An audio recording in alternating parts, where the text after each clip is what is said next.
පරිප්පුවක් මිරිසට හදාගමු. අපි බලමු මේකට අවශ්‍ය දේවල්.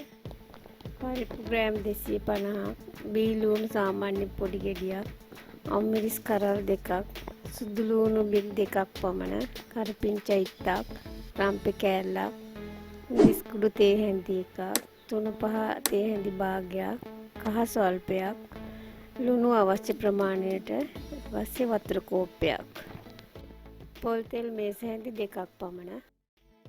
දැන් අපි පරිප්පු ටික සෝදලා ඒකට රම්පේ කරපිංචායි මිශ්‍ර කරලා තියාගමු. ඊට පස්සේ අම්මිරිස් කපා ගන්නවා, බීලුණුත් සුදු ලුණු ගෙඩිය හොඳින් තලා ගන්නවා.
දැන් අපි ඇතිලියක් ලිප තියලා ඒකට අවශ්‍ය ප්‍රමාණ තෙල් ටික දාලා ඒ ටික හොඳින් රත් වුණාට පස්සේ අපි කපාගත්තු බීලුණුයි තලාගත්තු සුදු ලුණු ටිකයි දාලා හොඳින් බෙදෙන්න අරින්න.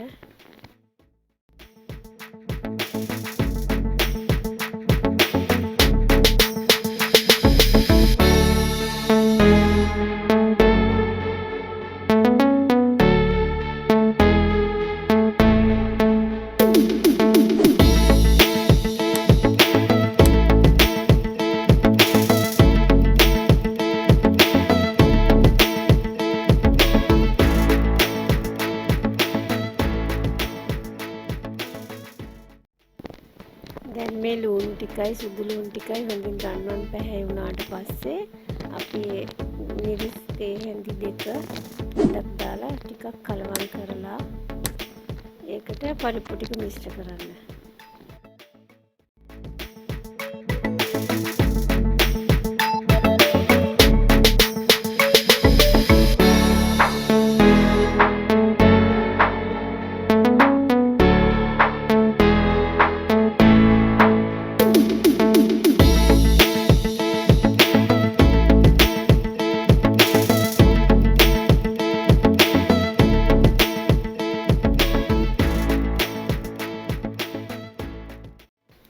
මේකට වතුර කෝප්පෙත් මිශ්‍ර කරන්න. පස්සේ අපි තුන පහ හැඳි භාගයයි කහ ස්වල්පයයි ඒ ලුණු අවශ්‍ය ප්‍රමාණයට දාලා විනාඩි 10ක් විතර හොඳින් තැම්බෙන්න තියන්න.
දැන් අපි පරිප්පු මිරිසට හදලා